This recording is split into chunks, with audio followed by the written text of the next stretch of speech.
کفا سلام علی عبادہ الذین اصطفیٰ اما بعد۔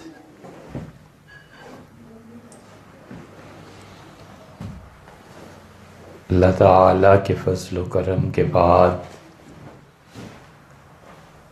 بہت خوشی ہوتی ہے کہ آپ خواتین یہ سماع خراشی برداشت کرتی ہیں۔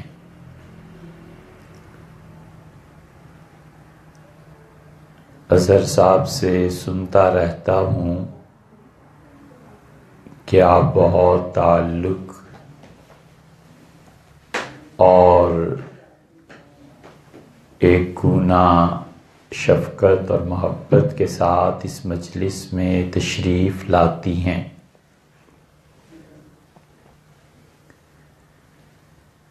ہمیں بھی خیال آتا ہے کہ آپ اتنا وقت نکال کے آتی ہیں تو کیوں نہ ہم اپنے اس وقت کو ایسا بنائیں جس کی قیمت اللہ کے ہاں لگے۔ اللہ تعالی راضی اور خوش ہو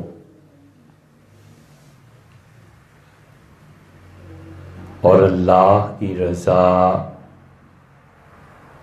اور اس کی خوشی تمام اعمال کا منتہا ہے۔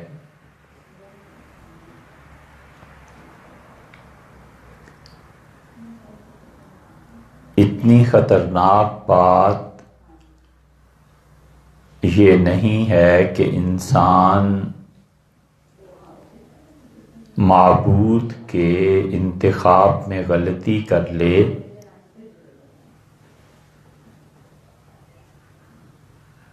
اور اللہ کے علاوہ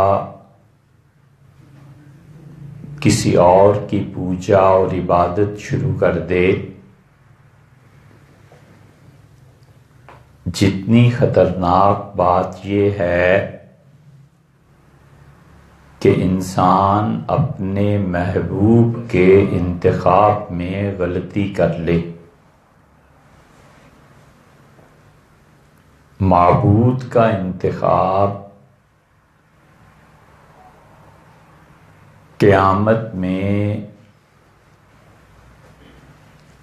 جب پتہ چلے کہ غلط ہو گیا تو وہ جہنم کے اس درجے میں نہیں پہنچائے گا جتنا اس شخص کو جہنم کی سزاؤں کا سامنا کرنا پڑے گا جس نے محبوب کا انتخاب غلط کر لیا۔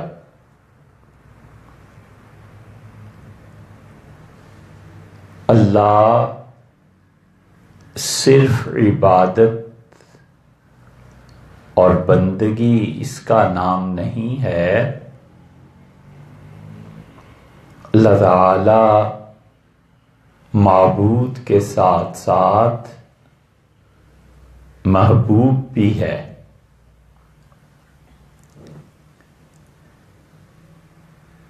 حب اور حب عربی زبان میں چھلکاؤ کو کہتے ہیں۔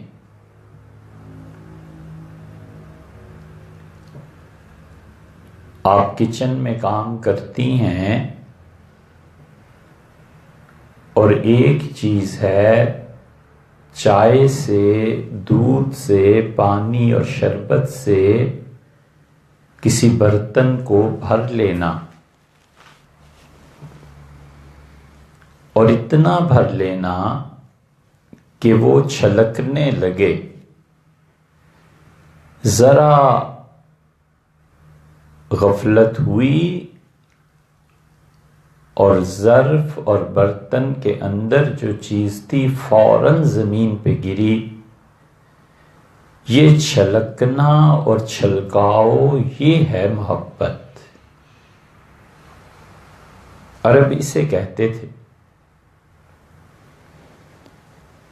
اور اسی لیے وہ اپنے مہمانوں کی خدمت کرتے تھے اور کہتے تھے کہ وَلِلْأَرْضِ، اور زمین کا بھی حصہ ہوتا ہے، من الکرامی، ان لوگوں کے ہاں جو عزت والے ہوتے ہیں۔ شعر ہے یہ پورا، مصرع ہے، اس کے آخر پہ آتا ہے نصیبن،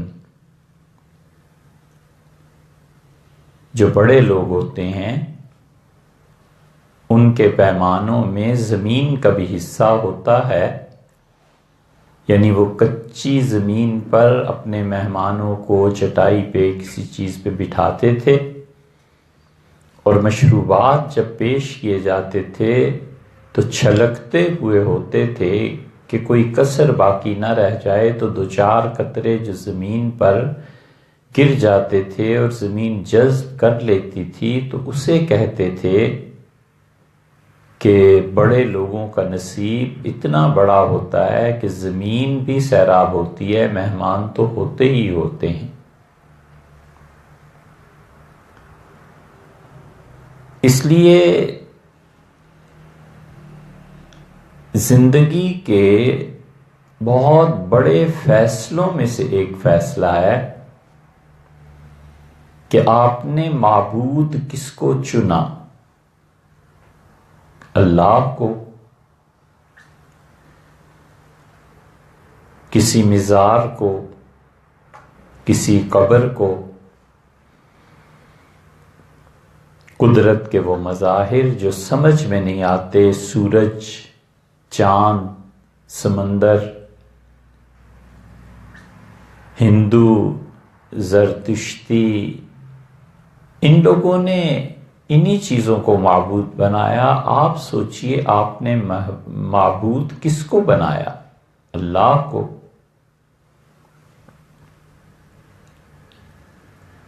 اور بات یہاں پہ نہیں رکتی، اللہ کو معبود بنا لینے کے بعد آپ نے محبوب کس چیز کو بنایا؟ بات تو یہاں سے شروع ہوتی ہے کہ یہ زندگی کا بہت بڑا فیصلہ ہے کہ معبود میں اور محبوب میں یکجائی ہے یا وہ دو الگ الگ چیزیں ہیں۔ اگر آپ کا محبوب بھی پروردگار عالم ہے اور اگر آپ کا محبوب بھی اللہ ہی کی ذات ہے تو آپ اتنی خوش قسمت ہیں کہ فخر کرنا چاہیے آپ کو اپنی نصیب پہ، اور رشک آنا چاہیے دوسروں کو۔ لیکن جس انسان کا معبود کوئی اور ہے اور اس کا محبوب کوئی اور ہے،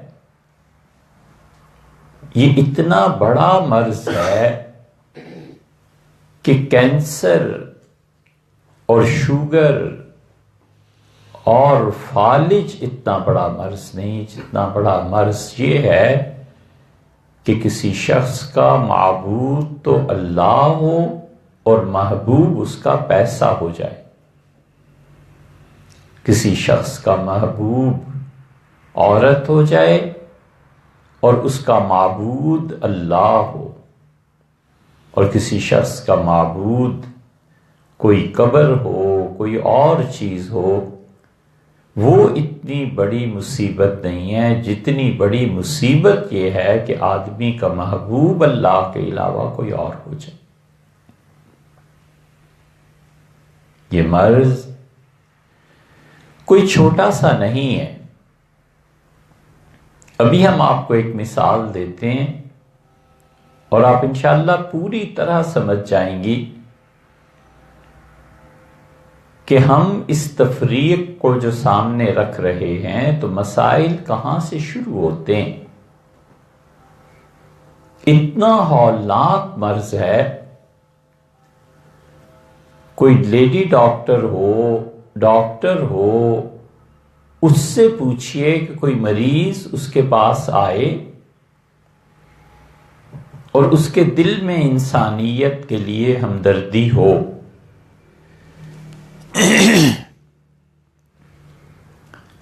اور وہ اسے آ کے کہے کہ ڈاکٹر صاحب طاقت ختم ہو گئی، اٹھنے کو جی نہیں چاہتا، ذرا سا کوئی کام کریں سانس پھول جاتا ہے،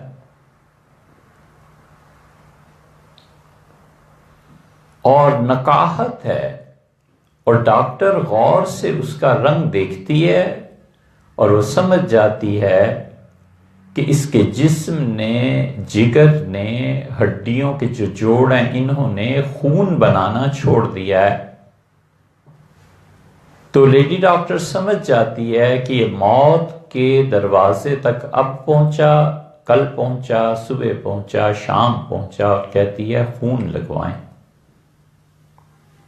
اس کا دل دہل جاتا ہے کہ ارے اس کے جسم میں تو خون ہی نہیں بن رہا، ارے اسے تو کینسر ہو گیا ہے۔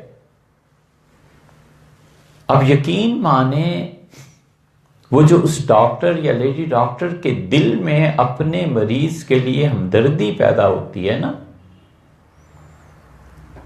اور بیچاری جانتی ہے کہ اب اس نے مرنا ہے، اس سے زیادہ خطرناک چیز یہ ہے جب کوئی آدمی، مرد، عورت آ کے ہم سے کہتا ہے کہ نماز میں دل نہیں لگتا۔ یہ اتنا بڑا مرض ہے، اتنا بڑا مرض ہے کہ یہ آدمی جہنم کے راستے پہ چل پڑا ہے، جو کہتا ہے میرا نماز میں دل نہیں لگتا، پڑھتا ہوں دل نہیں لگتا۔ دل کہاں لگتا ہے؟ مسئلہ تو یہ بھی ہے کہ اگر اللہ تمہارا محبوب نہیں ہے، خدا کے ساتھ دل نہیں لگتا، تو پھر دل لگتا کہاں ہے؟ وہ جس مثال کا عرض کیا تھا وہ مثال پیش کریں۔ آپ سب جانتی ہیں کہ اللہ تعالی مہربانی فرمائے اور ولادت متوقع ہو تو جو ماں بنتی ہے نا، وہ کئی مہینے، 3 4 مہینے پہلے اس کا بچہ اس کے دماغ اور دل پہ چھا جاتا ہے، اس کے باپ کے دماغ پہ چھا جاتا ہے، ماں پہ ایسا چھا جاتا ہے کہ وہ کپڑوں کا انتخاب کرتی ہے، کمبل اور بستر کا انتخاب کرتی ہے، لیڈی ڈاکٹر کا انتخاب کرتی ہے۔ کیا اس تفصیل میں جانا، اب سب جانتی ہیں۔ صبح شام اللہ اسی کو قرآن میں بیان کرتا ہے، اللہ فرماتے ہیں کہ حملت بہ، وہ اپنے بچے کا وزن اٹھا کر زمین پہ چلتی پھرتی ہے، فلما اثقلت، اور جب بچے کا وزن زیادہ ہو جاتا ہے، آخری مہینے قریب آ جاتے ہیں، دعو اللہ، تو وہ اللہ کو پکارتے ہیں دونوں، اور کہتے ہیں کہ اے رب ہمیں اچھی اولاد عنایت فرما۔ فلما آتاہما، اور جب اللہ اس مرد اور عورت کو، میاں بیوی کو اچھے بچے عنایت کر دیتا ہے، اچھا بچہ دے دیتا ہے، بھلا چنگا، تو اللہ نے کہا وہ میرے ساتھ شرک کرتے ہیں۔ وہ ہفتے 2 ہفتے میں ہی ایسے ہو جاتے ہیں کہ گویا اب معبود سے کوئی تعلق نہیں رہا۔ بس اس مثال سے یہ عرض کرنا تھا کہ یہ بچہ محبوب ہوتا ہے نا، تو اس لیے اس بچے کا چھا جانا دل و دماغ پہ، ماں کے، باپ کے، کبھی ایسے ہوا ہے کہ اللہ بھی اسی طرح چھا جائے؟ کبھی کوئی لمحہ ایسا گزرا ہے؟ آپ سوچیں کہ آپ بیٹھی تھیں کہ بس 1 گھنٹہ اللہ کو یاد کروں، اور آپ نے گھڑی دیکھی تو 3 گھنٹے گزر گئے تھے، اوہو یہ کیا ہوا، میں تو 3 گھنٹے سے عبادت کر رہی ہوں، کبھی زندگی میں ایسا موقع آیا ہے؟ نماز پڑھ رہی تھی، بھئی بہت وقت لگ گیا نماز میں تو ایسی ہو گئی کہ نماز مجھے نہیں چھوڑ رہی تھی، تلاوت کرنے بیٹھی اور اتنا دل پہ اثر اور اتنے آنسو گرے کہ چپ کر کے اٹھ گئی کہ دل پھٹ جائے گا، میرے پروردگار نے مجھ سے کیا کہا ہے؟ کبھی ایسے ہوا ہے؟ اگر نہیں ہوا تو یہ بڑا خطرناک مرض ہے۔ اس کا مطلب ہے کہ اللہ ابھی محبوب نہیں۔ محبت کیا چیز ہے؟ محبت نام ہے اپنے محبوب کے سامنے بالکل خالی برتن رکھ دینے کا کہ میں بھکارن ہوں، میں محتاج ہوں، آپ کے در پہ ہوں، جو آپ ڈال دیں آپ کی عنایت، آپ کی مہربانی ہے، میری نصیب اور میرے مقدر کی بات ہے، جو آپ دے دیں مجھے اچھا ہے۔ یہ حاصل ہوتا ہے جب محبت کے تعلقات ہر جگہ سے توڑ کے اسے اللہ کے ساتھ جوڑ دے۔ اللہ کہتا ہے فلما بلغ اشدہ، اور جب وہ شخص اپنی جوانی کے زور کو پہنچا،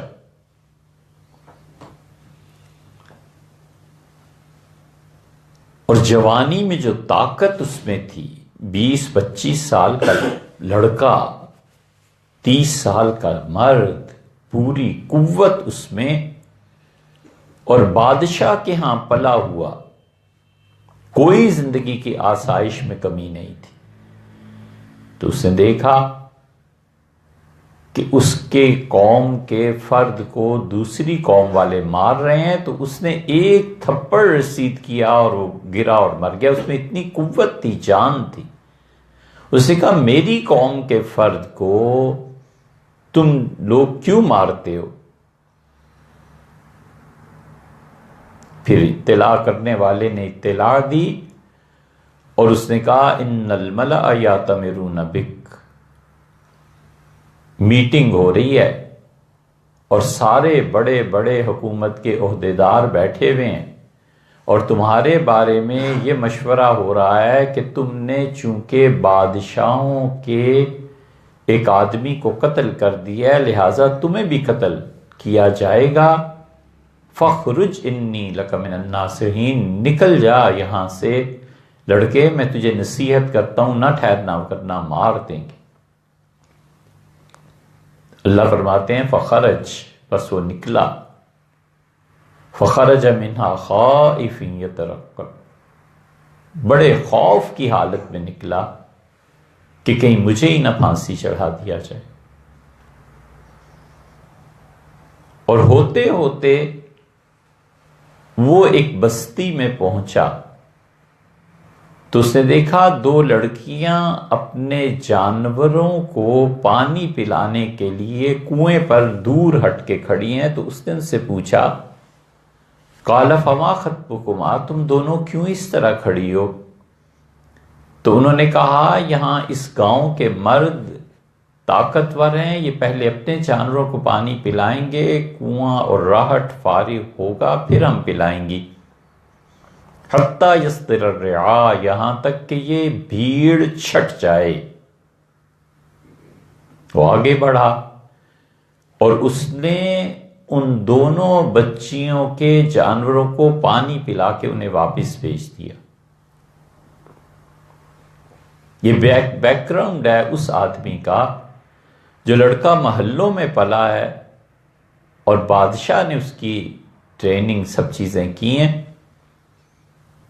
کوئی ماں باپ نہیں، کچھ نہیں، سب چھوڑ چھاڑ کے ہجرت ہو گئی، یہاں پہنچا ہے تو پورے شہر اور ملک میں کوئی اس کا جاننے والا نہیں ہے، سب سے کٹ گیا نا۔ اللہ فرماتے ہیں فلما تولی الی الظل، اور وہ درخت کے سائے میں جا بیٹھا تنے تنہا، اور کہا رب اے میرے پروردگار انی لما انزلت الی من خیر، آج میں بالکل فارغ خالی برتن لے کے آپ کے در پہ حاضر ہوا ہوں، آپ جو کچھ بھی ڈال دیں، فقیر اللہ میں فقیر ہوں، آج کے دن میں بھکاری ہوں، آپ جو کچھ بھی دے دیں آپ کی مہربانی۔ یہ ہے محبت۔ اس لیے یہ مثال دی کہ آپ زندگی میں کئی مقامات پر دیکھتی ہیں، سینکڑوں نہیں ہزاروں تجربے ہیں۔ آپ ایک سہیلی کے گھر گئیں اور ٹائم جو دیکھا تو یہ تو آئے دن کا تجربہ ہے کہ بھی بہت دیر ہو گئی، بچے میرے آ رہے ہیں اسکول سے، ارے ان کے والد آ رہے ہیں، میاں آ رہے ہیں، فلاں آ رہا ہے، اور میں تو آئی تھی 10 منٹ کے لیے، دیکھو آدھا گھنٹہ ہو گیا۔ کیوں؟ کبھی اللہ کے ساتھ آپ کے ساتھ ایسے ہوا ہے کہ اللہ کی عبادت کے لیے بیٹھی ہوں اور پھر آپ کو یاد آیا ہو کہ ارے یہ تو 10 منٹ کی عبادت تھی، میں تو آدھے گھنٹے سے زیادہ ہو گیا؟ اگر یہ کیفیت نہیں ہے نا اللہ کے ساتھ،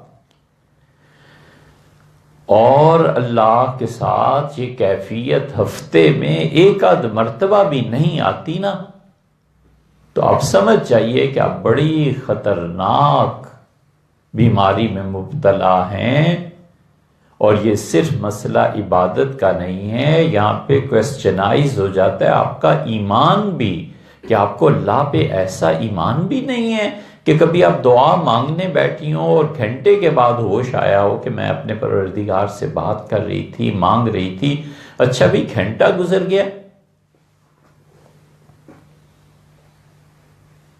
اس لیے جب کوئی کہتا ہے کہ نماز میں جی نہیں لگتا، تلاوت نہیں ہوتی، تو ہم سہم جاتے ہیں کہ اللہ خیر کرے اس کے ایمان کی، اللہ اتنا بھی محبوب نہیں رہا کہ روزانہ 2-4 رکوع پڑھ لیے جائیں، قرآن کھول کے بیٹھ جائے آدمی۔ یہ بڑی خطرناک بات ہے، بہت زیادہ خطرے کی علامت ہے۔ اس لیے آپ سوچیں کہ ہم سب مسلمانوں کا معبود اللہ ہے، اور محبوب کون ہے؟ محبوب دنیا، محبوب اپنا نفس، محبوب اپنی نیند۔ علامہ اقبال نے کہا نا کہ تم فجر کی نماز کے لیے اس لیے نہیں اٹھ سکتے، ہاں نیند تمہیں پیاری ہے، مجھ سے زیادہ نیند تمہیں اچھی لگتی ہے، اسی لیے رسول اللہ صلی اللہ علیہ وسلم نے فرمایا بلال کیا ہی اچھا جملہ ہے یہ، الصلاۃ خیر من النوم، لوگوں نماز نیند سے اچھی ہے۔ محبوب کون ہے؟ آپ یہ فیصلہ کر لیجئے۔ آپ کے بچے آپ کے محبوب ہیں، آپ کے شوہر، آپ کے میاں، بینک بیلنس، گاڑی۔ ایک گاڑی خریدنی ہو، ہم نے دیکھا ہفتوں گھر میں بحث ہوتی ہے کہ گاڑی کون سی لیں، ماڈل کون سا لیں، بچے کیا گھر بنانا ہو، گھر کے لیے تو مہینوں بحث ہوتی ہے، ڈرائنگ روم کیسا، ارے کچن اس کا اچھا بنائیے گا، دیکھیے اس طرف کو کھڑکی رکھیے، اچھا اس طرف کو، اور سینکڑوں صفحات پر پھر جا کر گھر کا کہیں نقشہ فائنل ہوتا ہے۔ کیا کبھی اللہ کے لیے بھی آپ نے سینکڑوں صفحات کا مطالعہ کیا ہو، لکھا ہو، پڑھا ہو؟ کہیں آپ نے اللہ پر بھی اتنی بات کی ہے کہ ہفتوں اور مہینوں اللہ کی یاد گھر میں چھائی رہی ہو؟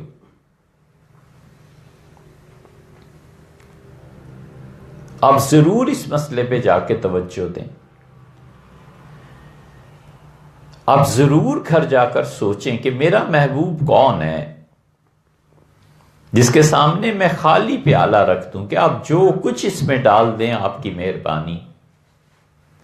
اچھی بچیاں، اچھی بیویاں اپنے شوہروں کے ساتھ زندگی ایسے ہی بسر کرتی ہیں نا، محبت کے ساتھ، تو شوہر کی محبت کا تجربہ ہوتا رہتا ہے، وہ ساری تنخواہ آپ کے حوالے کر دیتا ہے، گاڑی کی چابی دے دیتا ہے، کیا کیا ناز اور کیا کیا کیا کیا محبت کی وجہ سے اس کے جملے اور سب ایک اللہ ہی ایسا رہ گیا ہے کہ جو محبوب نہ بنے، باقی سب آپ کے محبوب ہیں۔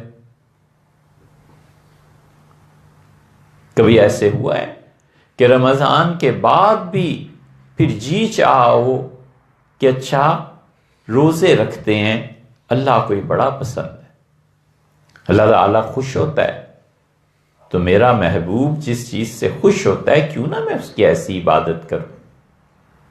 اور آپ ان کی محبت میں گرفتار ہیں جنہوں نے مل کر 4 آدمیوں نے قبر میں اتارا نہ ہے، اور پھر کوئی قسمت والا ہو کوئی جائے اور پوچھے کسی کو، وگرنہ آپ کو پتہ ہے آپ کی نانی کی جو والدہ تھی ان کی قبر کہاں ہے؟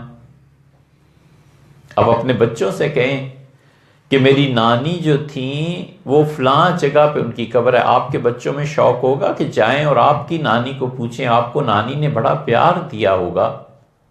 کون یاد رکھتا ہے کسی کو، اور کون کسی کے لیے کچھ پڑھتا ہے؟ یہ سب دنیا کے اوپر چلنے کے اور سچ پوچھیں تو پیسے کے کھیل ہیں۔ پیسے نہ ہوں تو اولاد ماں باپ کو نہ پوچھے اور ماں باپ اولاد کو نہ پوچھے، ایسا خون سفید ہوا ہے کہ خدا کی پناہ ہے۔ تو آپ توقع رکھتی ہیں کہ آپ کے جانے کے بعد 100 سال نہیں گزرنے اور آپ کو کسی نے یاد بھی نہیں کرنا، آپ کیوں اللہ کو اپنا محبوب نہ بنا کے گئیں؟ کیوں آپ نے معبود کوئی اور رکھا اور محبوب کوئی اور رکھا؟ آپ کے شوہر پیسے لاتے ہیں، کیوں نہیں ایسے ہوا کہ آپ کبھی پوچھیں کہ اتنے پیسے کہاں سے آ گئے بھائی؟ آپ کی تنخواہ تو اتنی ہے، یہ اوپر کا جو پیسہ آپ لا رہے ہیں کیا اللہ کو ناراض کرنا ہے؟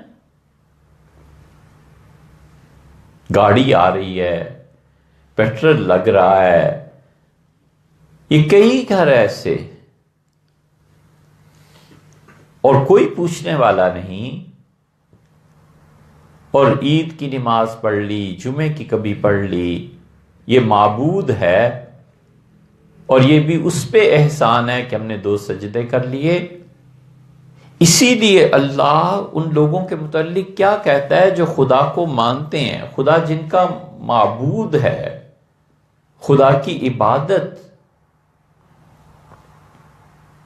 اللہ کہتے ہیں کہ تم ان کو دیکھو، لا یذکرون اللہ الا قلیلا، جو مجھے بہت تھوڑا یاد کرتے ہیں، اور جب نماز کے لیے آتے ہیں کسالہ، بڑی سستی کے ساتھ آ کر نماز پڑھتے ہیں۔ اللہ نے شکایت کی ہے کہ میرے حضور اس سستی سے آتے ہو۔ اللہ فرماتے ہیں یہ ہیں وہ منافق۔ کوئی کہہ دے کہ تم جو نماز سستی سے پڑھتے ہو نا، اور تم جو اللہ کو یاد نہیں کرتے، تو تم منافق کو آگ لگ جائے، مگر خدا کہتا ہے یہ منافق ہیں۔ اور یہ کوئی چھوٹی سی چیز نہیں ہے۔ سیدنا علی رضی اللہ عنہ اتنا انصاف تھا طبیعت مبارکہ میں، ام المومنین حضرت عائشہ، طلحہ، زبیر رضی اللہ عنہ کے متعلق جب پوچھا گیا سب لوگوں کے متعلق، تو کسی نے کہا امیر المومنین یہ جو آپ کے خلاف اٹھے ہیں یہ سب کافر ہیں۔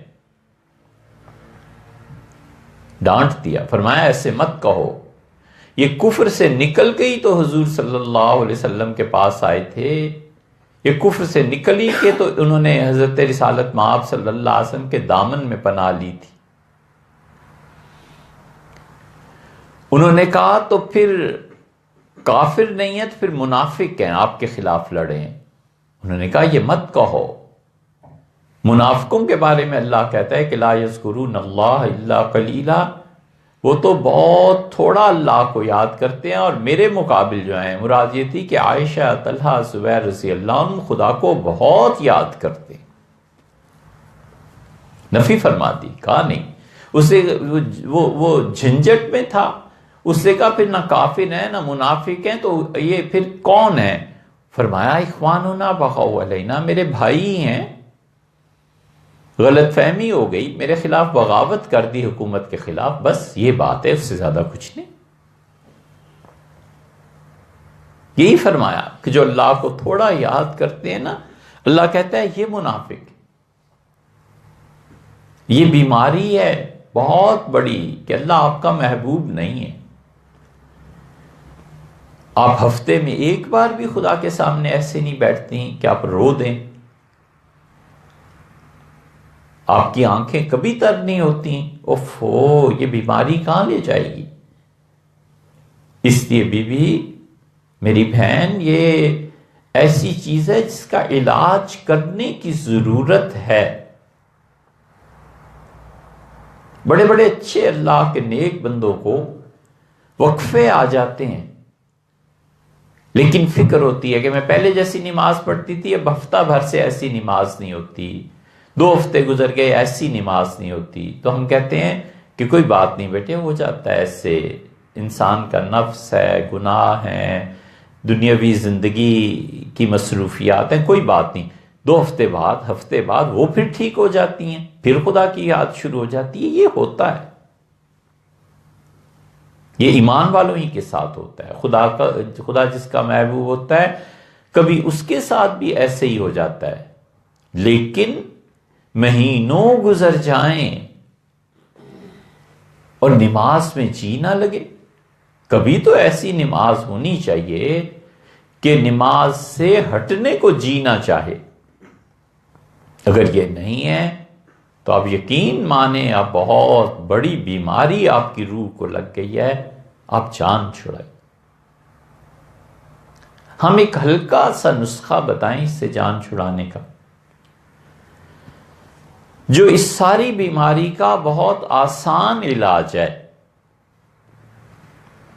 بس ایک کام کیجئے اور اسے کرتی رہیے، آپ دیکھیں گی آہستہ آہستہ آپ کی طبیعت بدل جائے گی۔ اور وہ صرف چھوٹی سی بات یہ کرنی ہے کہ اپنے مزاج کو رسول اللہ صلی اللہ علیہ وسلم کے مزاج میں فنا کر دیں۔ بس جن چیزوں کا رسول اللہ صلی اللہ علیہ وسلم نے اور اللہ نے آپ سے نہیں کہا، کوئی حکم نہیں دیا، آپ بس وہ شروع کریں، لیکن ان کاموں کو رسول اللہ صلی اللہ علیہ وسلم نے کیا۔ ایک ہے وہ چیز جس کا اللہ اور اس کے رسول صلی اللہ علیہ وسلم نے حکم دیا، وہ فرض ہے، واجب ہے، سنت موقدہ ہے۔ اور ایک چیز وہ ہے جو رسول اللہ صلی اللہ علیہ وسلم نے آپ کو حکم نہیں دیا، لیکن آپ کے محبوب ہے نا، آپ کو ان سے محبت ہے نا، آپ کو ذات گرامی سے تعلق ہے نا۔ رسول اللہ صلی اللہ علیہ وسلم صرف ہادی ہی نہیں تھے، وہ مکمل بھی تھے، اور مکمل وہ ہوتا ہے جس کے حوالے اور جس کی سند کے بغیر کوئی چیز اپنا وجود قائم نہ کر سکے۔ مکمل اسے کہتے ہیں۔ حضور صلی اللہ علیہ وسلم مکمل تھے، آپ کو ان سے تعلق ہے نا، آپ کو ان سے محبت ہے، آپ وہ کام بھی کیجئے جو رسول اللہ صلی اللہ علیہ وسلم نے کسی کو کہا نہیں کہ کرو، مگر کیجئے، وہ خود کرتے تھے۔ 2-4 مثالیں ہم آپ کو اس کی دے دیتے ہیں۔ جب بھی کسی موسم میں نیا پھل آتا تھا نا، جیسے اب آم آئیں گے، رسول اللہ صلی اللہ علیہ وسلم کے پاس جب پیش کرتے تھے لوگ نیا پھل موسم میں، تو آپ پہلا پھل اس موسم کا اٹھاتے تھے اور کسی بچے کو دے دیتے تھے کہ بچہ خوش رہے۔ آپ یہ کیجئے، اب آم آئیں گے نا، آپ کسی دن مارکیٹ میں جائیں اور پہلی مرتبہ جب اچھے آم ملے نا، تو ان آموں کو لے کر اپنے نواسوں، پوتوں، چھوٹے بہن بھائیوں کو دے دیجئے، اور آپ کے ذہن میں ہوگا کہ رسول اللہ صلی اللہ علیہ وسلم ایسے ہی کرتے تھے۔ اپنے نوکروں کے بچوں کو دے دیجئے، یہ شروع کیجئے۔ کوئی حکم نہیں رسول اللہ صلی اللہ علیہ وسلم دیا کہ ایسے کرو، لیکن آپ کا مزاج رسول اللہ صلی اللہ علیہ وسلم کے مزاج سے مل جائے گا۔ ایک دوسری مثال دیں، آپ کہیں تو سینکڑوں مثالیں دیں، مگر بس 10 منٹ اور آپ سے بات کریں گے۔ ہمیشہ آپ صبح سو کے اٹھتی ہیں رسول اللہ صلی اللہ علیہ وسلم جب اٹھتے تھے نا تو اپنی دونوں ہتھیلیوں سے اپنی آنکھوں کو ملتے تھے. آپ بھی کرتی ہوں گی، بہت سے لوگ کرتے ہوں گے، لیکن آئندہ سے دونوں ہتھیلیوں کو آنکھوں پہ رکھ کے ملنا، اس کو سمجھیے کہ رسول اللہ صلی اللہ علیہ وسلم ایسے کرتے تھے. بس یہ سوچ کے کیجئے، آپ دیکھیے کیا تبدیلی آتی ہے. مزاج کو رسول اللہ صلی اللہ علیہ وسلم کے مزاج میں فنا کر دیجئے، ختم کر دیجئے، بس یہ کام کرنے کا. حضرت رسالت مآب صلی اللہ علیہ وسلم نے کسی کو نہیں کہا کہ رات سونے سے پہلے سرما لگایا کرو، لیکن خود کرتے تھے. 3 سلائیاں ایک آنکھ میں اور 3 سلائیاں دوسری آنکھ میں. آپ یہ کیجئے. حضور صلی اللہ علیہ وسلم فرماتے تھے اسمد ایک سرمے کا نام ہے، اب بھی ملتا ہے، بہت ملتا ہے حرمین شریفین میں، آپ منگا لیجئے. فرمایا کہ یہ نظر کو بھی ٹھیک رکھتا ہے اور پلکوں کے بال اچھے اگاتا ہے، پلکیں گھنی ہو جاتی ہیں. آپ منگا لیجئے. کوئی فرض واجب تو درکنار، سنت موقدہ بھی نہیں ہے. رات کو سونے سے پہلے 3 سلائیاں ایک ایک آنکھ پہ پھیر کے سو گئی بس. لیکن ذہن میں یہ ہونا چاہیے کہ رسول اللہ صلی اللہ علیہ وسلم کا مزاج ایسے ہی تھا. نبی کریم صلی اللہ علیہ وسلم کھجوریں اور مکھن، کبھی کبھی کھجور کو مکھن سے لگا کر کھاتے تھے اور فرماتے تھے مکھن کی جو ٹھنڈک ہے وہ کھجور سے پوری ہو جاتی ہے اور کھجور کی جو حرارت ہے وہ اس سے ٹھنڈی ہو جاتی ہے. کبھی کبھی کھجور اور تربوز دونوں ملا کر کھاتے تھے. آپ یہ کام کیجیے، کون سی مشکل؟ آپ نے اپنی قبر میں ہی جانا ہے کہ کسی اور کی؟ اپنی میں جانا ہے نا. یہ جو آپ کے شوہر ہیں، آفیسر ہیں، آرمی کے، سول کے، کہاں کے، کبھی یہ بڑی بڑی اہم بات ہے، آپ کبھی ان سے کہیے کہ آپ داڑھی رکھ لیجیے. بس ایک آدھ مرتبہ کبھی کہہ دیجئے، آپ کا فرض پورا ہو جائے. یہ اتنی گناہ کی بات ہے، آپ جانتی ہیں اس میں کوئی بھی گناہ نہ ہو.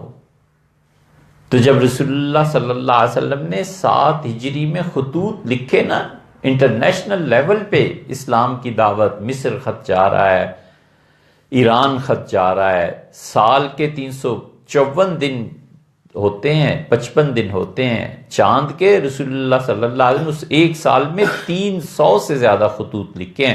گویا روزانہ تقریباً ایک خط کسی نہ کسی بادشاہ کو، قبیلے کے سربراہ کو، کسی نہ کسی کو لکھتے تھے. طبقات ابن سعد میں بہت سے خطوط رسول اللہ صلی اللہ علیہ وسلم کے نقل ہیں. ایرانی بادشاہ کو خط ملا.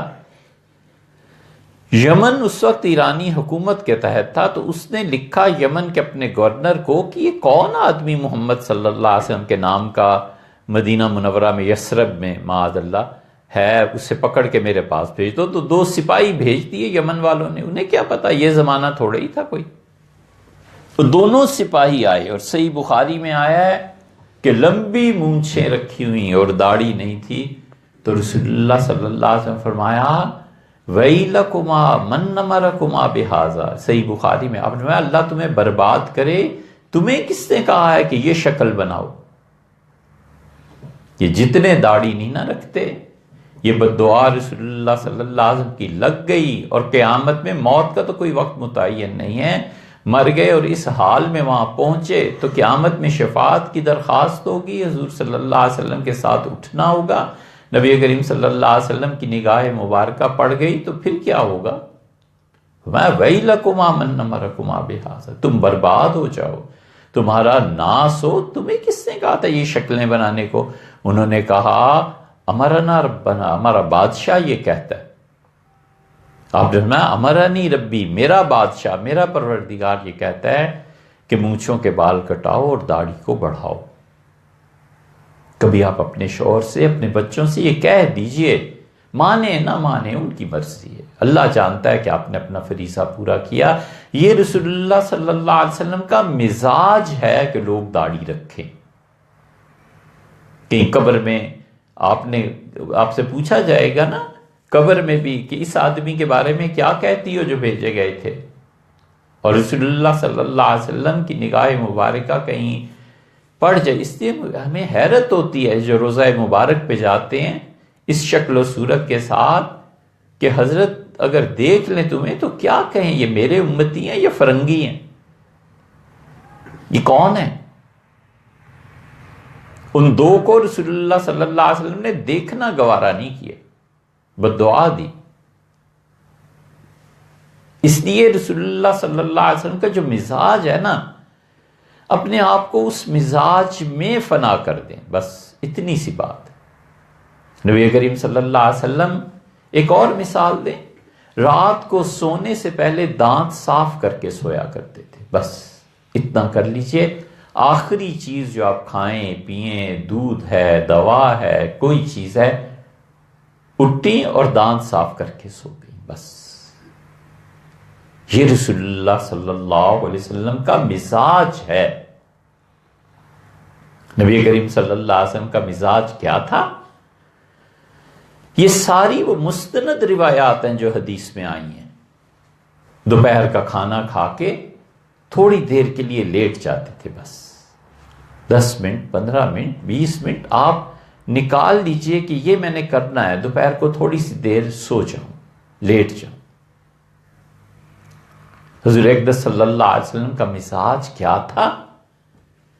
ایک اور اس کی مثال آپ کے سامنے رکھیں. حضور اقدس صلی اللہ علیہ وسلم گوشت کو پسند فرماتے تھے، اور کئی مرتبہ ایسے ہوا کہ رسول اللہ صلی اللہ علیہ وسلم گوشت دے دیتے تھے گھر والوں کو اور فرماتے تھے اس کی یخنی بنا کے مجھے دے دینا.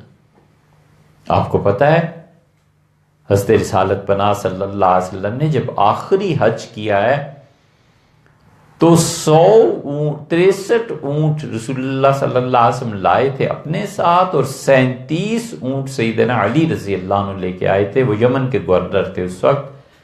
تو 100 اونٹ رسول اللہ صلی اللہ علیہ وسلم نے ذبح کیے اور فرمایا بھئی مجھے اس کی یخنی بنا دو اس گوشت کی کچھ لے کے. یہ مزاج ہے رسول اللہ صلی اللہ علیہ وسلم کا.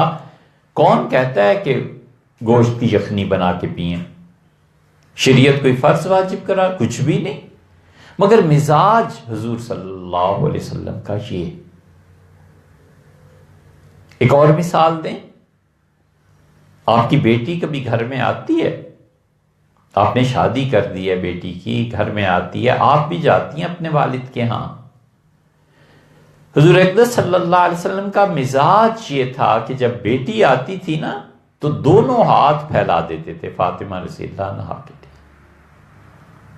ان کی پیشانی چومتے تھے، اپنے ساتھ لگا لیتے تھے، فرماتے تھے فاطمہ تو میری جان ہے، یہ تو میرے جسم کا حصہ ہے، اور اپنی جگہ بٹھاتے تھے. آپ کی بیٹیاں آئیں، بہو آ جائے، 4 دن میکے میں رہ آئیے، بس اس طرح بازو پھیلا دیجئے، اسے اپنے ساتھ لگا کے ماتھا چوم لیجئے، اپنی جگہ بٹھائیں اور کہیں یہ میری جان ہے، یہ تو میرے گھر کی رونق ہے، یہ تو اتنی اچھی ہے. اور آپ کے ذہن میں جب ہوگا کہ رسول اللہ صلی اللہ علیہ وسلم اپنی بیٹی کے ساتھ ایسے، اور فاطمہ رضی اللہ عنہا رسول اللہ صلی اللہ علیہ وسلم کی پیشانی چومتی تھی، یا بتاؤ اے میرے پیارے ابا، میرے عظیم والد، آپ کے والد آپ کو ملیں، آپ بھی ان کا ماتھا چومیں، سر چومیں، اپنی جگہ پہ بٹھائیں. حضرت فاطمہ رضی اللہ عنہا یہی کرتی تھیں. آج آپ کے والد ہیں، آپ بیٹی ہیں، کل وہ نہیں رہیں گے تو بھی آپ ان کی بیٹی ہیں. رسول اللہ صلی اللہ علیہ وسلم کو زندگی میں کبھی کسی کی ہمت نہیں ہوئی کہ ڈانٹ پڑے. آپ کے والد حضرت عبداللہ کا انتقال ہوا تھا، اور وہ ایک جوان لڑکی ام ایمن، چھوٹی بچی سمجھ لیں، وہ اپنی وراثت میں باندھی اس گھر کی چھوڑ کے گئے تھے.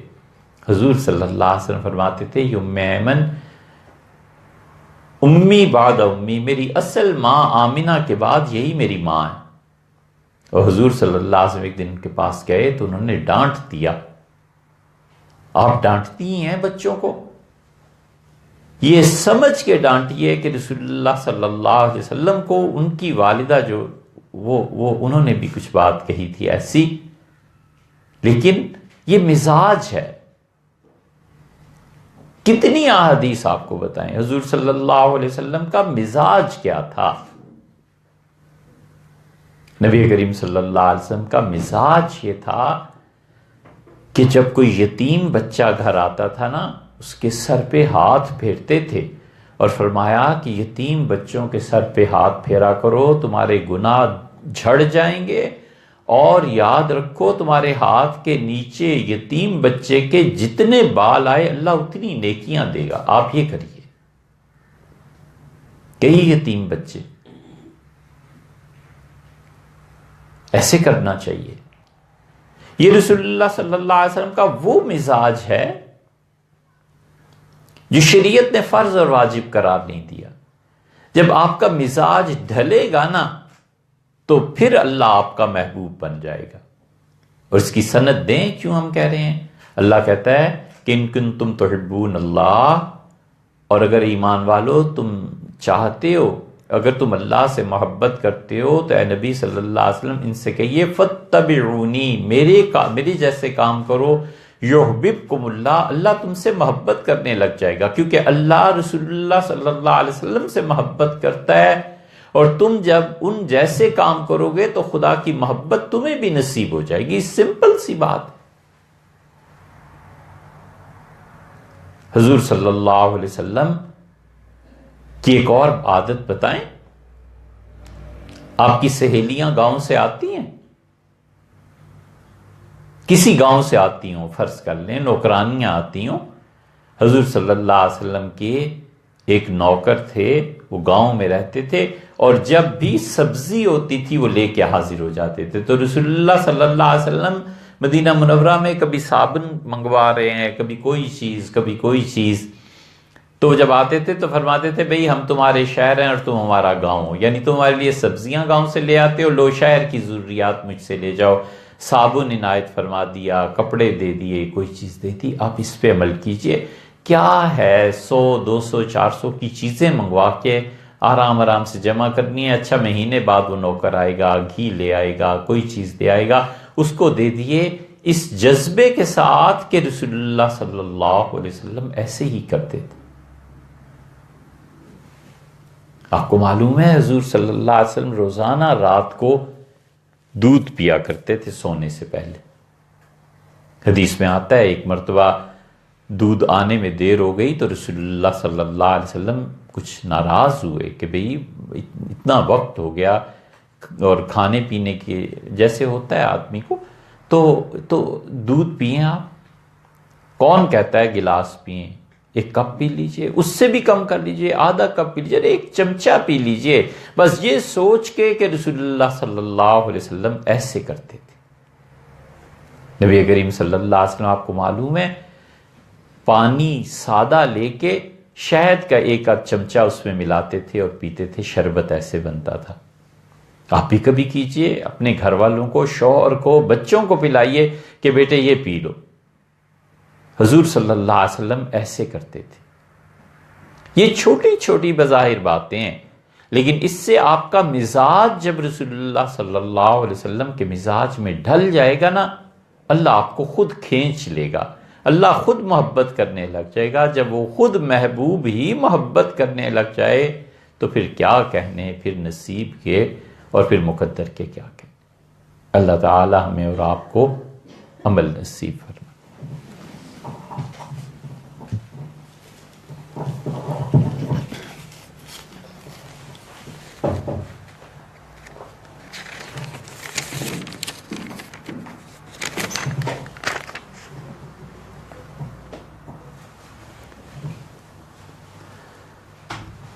رہائش لاہور میں ہے اور جائیداد حیدرآباد میں ہے. فقط زمین کا کہیں ہونا آدمی کو اس جگہ پہ مقیم نہیں کر دیتا، وہ پھر بھی مسافر ہی رہیں گے حیدرآباد میں. اگر صرف زمین ہے نا وہاں، تو وہاں جائیں گے تو قصر نماز ہی پڑھیں گے جب تک کہ قیام نہ ہو.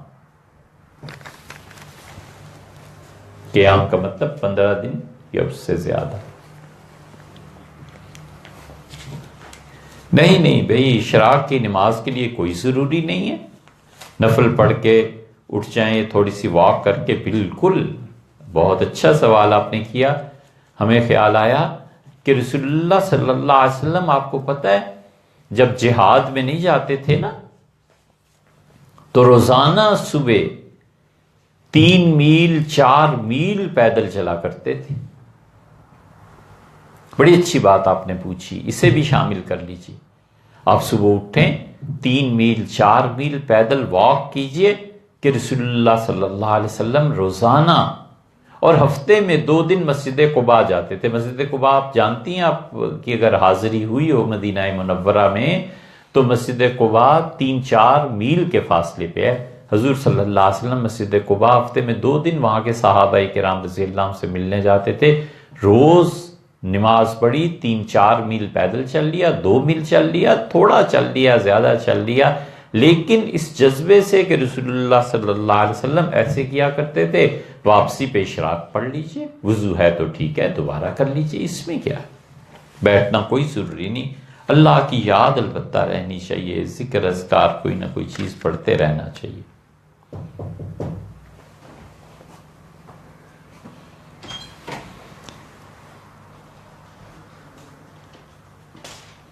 آئی بروز جو بنواتی ہیں نا، اس کی 2 قسمیں ہیں. ایک تو یہ ہے کہ بال تنگ کرنے لگیں یا اتنے زیادہ بڑھ جائیں کہ چہرے کی خوبصورتی میں فرق پڑنے لگے، تو اس کا اس طرح سے کٹوانا کہ جیسے کینچی سے کاٹ لیا جاتا ہے، یہ جائز. لیکن اس سے زیادہ یہ جو آج کل فیشن ہے یہ ٹھیک نہیں ہے. عبایا کے ساتھ، ارے عبایا الف سے کیوں لکھا، عین سے لکھتے ہیں، اردو نہیں پڑھی کیا؟ عبایا کے ساتھ سکارف لے لینا کافی ہے. اس پہ پہلے بھی بات ہوئی ہے، ریکارڈنگ میں کہیں سن لیجئے گا. اس کا خلاصہ یہ ہے کہ رسول اللہ صلی اللہ علیہ وسلم کے زمانے میں اصل میں عورتوں کے چہرے کا پردہ نہیں تھا. اصل یہی ہے. یہ تو جتنا وقت میں خراب لوگ پیدا ہوتے گئے اور مسائل بنتے گئے، پھر اتنا اجتہادی طور پہ پابندیاں ہوتی چلی گئی. اس زمانے میں عورتیں بس اتنا کر لیتی تھیں کہ چادر اوڑھتی تھیں اور اس طرح سے کہ ان کا چہرہ نظر نہ آئے، جیسے گھونگھٹ ہوتا ہے ایسے کر لیتی تھی. یہ تھا. لیکن پھر بھی ہمارے زمانے میں برقع پہننا چاہیے. یہ کافی جو آپ نے لکھا ہے کہ کافی ہے، یہ کافی نہیں ہے. مجبوری ہو تو ایک الگ بات ہے، شوہر ہی بد مزاج ہو یا شریعت کا احساس نہ ہو تو یہ ایک الگ بات ہے. لیکن پوری کوشش کرنی چاہیے ہم اپنے معاشرے میں برقعے کو رواج دیں. پوری کوشش کرنی چاہیے ہم اپنے معاشرے میں پردے کو رائج کریں. کچھ تو پتہ چلے کہ مسلمان خواتین کون سی ہیں اور اللہ تعالیٰ کی نافرمانی سے جو کرتی ہیں وہ کیا ہے. نوافل میں حنفی فقہا کے نزدیک یا فرائض میں، دونوں نمازوں میں ہر وہ دعا مانگی جا سکتی ہے جو کتاب و سنت میں آتی ہے. اردو میں مانگنا درست نہیں، عربی کے علاوہ کسی زبان میں مانگنا درست نہیں. اور عربی میں بھی احتیاط اسی میں ہے کہ کتاب و سنت میں جو دعائیں ہیں وہ مانگیے. آپ ایک چھوٹی سی کتاب ہے وہ منگا لیجئے.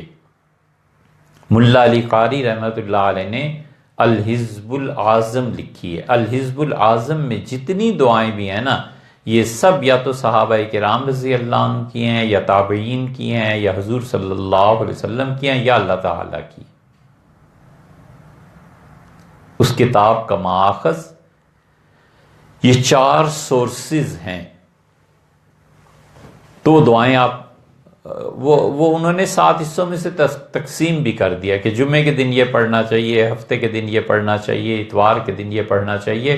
وہ آپ پڑھتی رہیے، آپ کو دعائیں یاد ہو جائیں گی. جو دعا زیادہ اچھی لگے نشان لگا لیجیے اور اسے سجدے میں مانگا کیجیے. فجر کی اذان کے بعد نماز کی سنت اور فرض پڑھنے سے پہلے کچھ نہیں پڑھا جائے گا. قضا نماز پڑھ سکتی ہیں، لیکن جب فجر ہو جائے، صبح صادق ہو جائے، تو صبح صادق کے بعد نفل کوئی نہیں پڑھے جا سکتے، 2 سنتیں اور 2 فرض پڑھیے، یا پھر آپ کوئی قضا نماز پڑھنا چاہتی ہیں تو وہ پڑھیے۔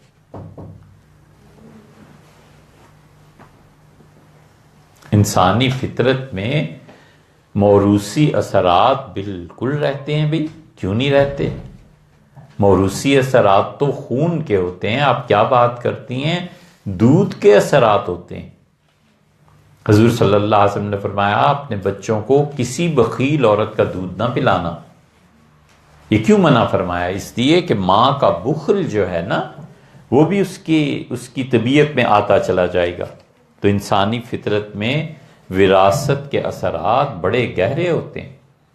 پٹھان ہوتے ہیں، ان کے خون کو آپ دیکھیں، آباء و اجداد سے گرمی، غصہ، لڑنے کی، اب لڑائی کے میدان تو رہے نہیں، دشمنوں سے تو جا کے لڑ نہیں سکتے، باقاعدہ منظم فوج ہو گئی نا، اب ہر کوئی تو اٹھ کے نہیں جہاد کر سکتا ایسی چیزیں۔ تو وہ جو غصہ ہے، جب یہ پٹھان بچے اسے قابو نہیں رکھتے تو گھروں میں لڑتے ہیں۔ پھر آج ماں سے لڑ لیے، بہن سے لڑ لیے، بھائی سے لڑ لیے، یہ نہیں سمجھتے کہ خون کا اثر ہے آباء و اجداد سے، لڑنا تو ہے ہی، کیوں نہ کتابوں سے لڑیں کہ اچھا ٹھہر تو آج تجھے پڑھ کے ہی چھوڑنا ہے، کیوں نہ تجارت سے لڑیں کہ اچھا پیسہ اللہ کے لیے کمانا ہے۔ تو ساری طاقت جو ہوتی ہے خون کے اثرات کی وہ کہیں اور لگ جاتی ہے۔ تو اس لیے بالکل وراثت کے اثرات، خونی اثرات ہوتے ہیں۔ حضور صلی اللہ علیہ وسلم رشتوں کے بارے میں نہیں کہتے تھے؟ یہ عمر بن عبدالعزیز رحمۃ اللہ علیہ نے جب حکمرانی خلافت ملی تو آپ کو معلوم نہیں ہے کہ انہیں پالا تھا ان کی پھوپھی نے، اور ان کے والد کا جب رشتہ ہوا عبدالعزیز کا، تو عبدالعزیز اور عبد الملک دونوں بھائی تھے۔ وہ تو عبدالعزیز کا انتقال پہلے ہو گیا، وگرنہ عبد الملک کی بجائے عبدالعزیز کو حکومت ملتی۔ عبدالعزیز مصر کے گورنر لگائے بھائی نے، یا یہ کہیے کہ عبدالعزیز مصر کے گورنر تھے۔ تو عبدالعزیز کی جب شادی کا موقع آیا تو ان کی بہن فاطمہ رشتے تلاش کر رہی تھی، تو کسی نے عبدالعزیز کی باقی بہنوں سے کہا کہ ایک بچی ہے سیدنا عمر رضی اللہ عنہ کی پوتی ہے، وہاں عبدالعزیز کا رشتہ کرتے ہیں۔ یہ جو عبدالعزیز کی بہن تھی نا فاطمہ، اس نے بڑی مخالفت کی، اس نے کہا قطعاً نہیں کرنا، فاروق اعظم سیدنا عمر رضی اللہ عنہ کا خون اپنے خاندان میں شامل نہیں کرنا۔ لوگوں کو بڑی حیرت ہوئی، لوگ پریشان ہو گئے کہ یہ کیا کہتی ہیں۔ فاطمہ نے کہا بالکل بھائی کا رشتہ وہاں نہیں ہونے دوں گی۔ خیر خاندان غالب آیا، رشتہ ہو گیا۔ جس دن عمر بن عبدالعزیز رحمۃ اللہ علیہ کو خلافت ملی، اس دن انہوں نے بنو امیہ سے کہا کہ اچھا تم یہ جائیدادیں بناتے رہے ہو، یہ محل بنا دے، یہ سب بحق کے سرکار ضبط ہیں، یہ سب ناجائز مال ہے جو تم نے لوٹا ہے۔ کرپشن، انہوں نے جتنے سرکاری کاغذات تھے کینچی سے کاٹ کے پھینک دی۔ تو یہ بھاگے اور انہوں نے جا کے فاطمہ سے کہا کہ فاطمہ، عمر بن عبدالعزیز رحمۃ اللہ علیہ کی والدہ کا بچپن میں انتقال ہو گیا، رشتہ تو حضرت عمر رضی اللہ عنہ کی پوتی سے ہی ہوا تھا نا، تو پھوپھی نے پالا۔ جب فاطمہ پھوپھی کے پاس پہنچے سارا خاندان، اور کہا پھوپھی آپ نے پالا ہے، اب اس کی ماں ہے، اسے منع کریں۔ تو انہوں نے کہا میں کیا منع کروں، میں نہیں کہتی تھی کہ عمر کے خون کو نہ لاؤ، عمر کا خون انصاف کرتا ہے۔ اتنے اثرات ہوتے ہیں۔ بالوں کو ڈائی کرنے سے بالکل نماز ہو جاتی ہے، بھئی اس میں نماز کا کیا تعلق ہے؟ وضو کا اگر آپ کہتی ہیں تو ڈائی تو ایک رنگ ہے نا، جہاں تک ہم جانتے ہیں رنگ چڑھ جاتا ہے بالوں پہ، جیسے کوئی مہندی لگائے اور دھو لے تو ایک رنگ چڑھ جاتا ہے نا، اس سے کوئی ایسی بات نہیں۔ کوئی بھی ایسی چیز جس میں پانی سرایت کر جائے، جیسے آٹا ہاتھ پہ خشک ہو گیا، جمع ہوا رہ گیا، تو وضو کا پانی اس آٹے کے نیچے تک پہنچ جاتا ہے، بعد میں وضو کر لیا تو خیال آیا کہ آٹا تو چھڑایا نہیں تھا، تو کوئی حرج نہیں، پانی اس میں پہنچ جاتا ہے۔ تو جتنی چیزیں جن کے نیچے پانی پہنچ جائے وہ ٹھیک ہے۔ قرآن پاک کا ختم کرنے کے لیے سپاروں کو یا یاسین شریف کو پڑھنے کے لیے 41 مرتبہ بالکل کوئی حرج نہیں۔ پارے رکھنے چاہیے گھر میں، کبھی کبھی اس کو بھی کرنا چاہیے، کوئی ایسی بات نہیں، سب صحیح ہے۔ سنا ہے کہ جو شخص سورہ حدید، واقعہ اور سورہ رحمان پڑھتا ہے وہ جنت الفردوس کے رہنے والوں میں پکارا جاتا ہے۔ ایسی کوئی حدیث ہم نے نہیں پڑھی بھئی۔ اتنا پتہ ہے کہ سورہ واقعہ کے متعلق رسول اللہ صلی اللہ علیہ وسلم نے فرمایا تھا جو شخص روزانہ پڑھتا رہے گا اس کے گھر میں فاقہ نہیں آئے گا۔ ایک اور بات یاد آ گئی، یہ بڑا اچھا آپ نے سوال کیا۔ حضور صلی اللہ علیہ وسلم فرمایا جس گھر میں سرکہ ہوگا نا وہاں فاقہ نہیں آتا۔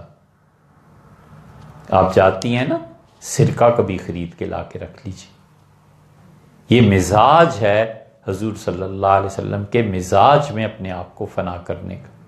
سورہ واقعہ جو پڑھتے رہتے ہیں ان کے گھر میں فاقہ نہیں آتا۔ حضور صلی اللہ علیہ وسلم فرمایا تھا یہاں تک کہ حضرت عثمان رضی اللہ عنہ نے عبداللہ ابن مسعود رضی اللہ عنہ کی وفات سے پہلے وہ بیمار ہو گئے تھے، تو امیر المومنین تھے سیدنا عثمان رضی اللہ عنہ، تو ان کی عیادت کے لیے گئے اور کہا ابن مسعود آپ کی بیٹیاں ہیں اور میں چاہتا ہوں کہ کچھ پیسے پیش کر دوں، رقم بچیوں کے کام آ جائے گی۔ تو یہ ہے ایمان۔ عبداللہ ابن مسعود رضی اللہ عنہ نے کہا کہ امیر المومنین کوئی ضرورت نہیں، یہ روز سورہ واقعہ کو پڑھتی ہیں، اور حضرت رسالت میں آپ صلی اللہ علیہ وسلم آیا تھا جو سورہ واقعہ کو روز شام کو پڑھے گا اس کے گھر میں فاقہ نہیں آئے گا، تو کوئی ضرورت نہیں ہے۔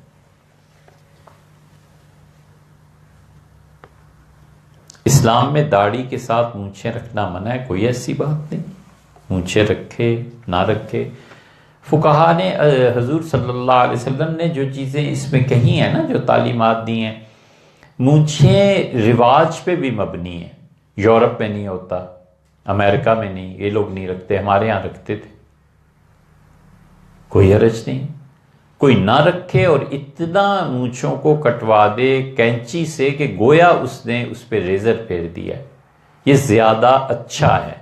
لیکن کوئی نہیں کرتا اور رکھتا ہے وہ بھی ٹھیک ہے۔ صحابہ کرام رضی اللہ عنہ میں کتنے ہی ایسے جن کی مونچھیں تھیں۔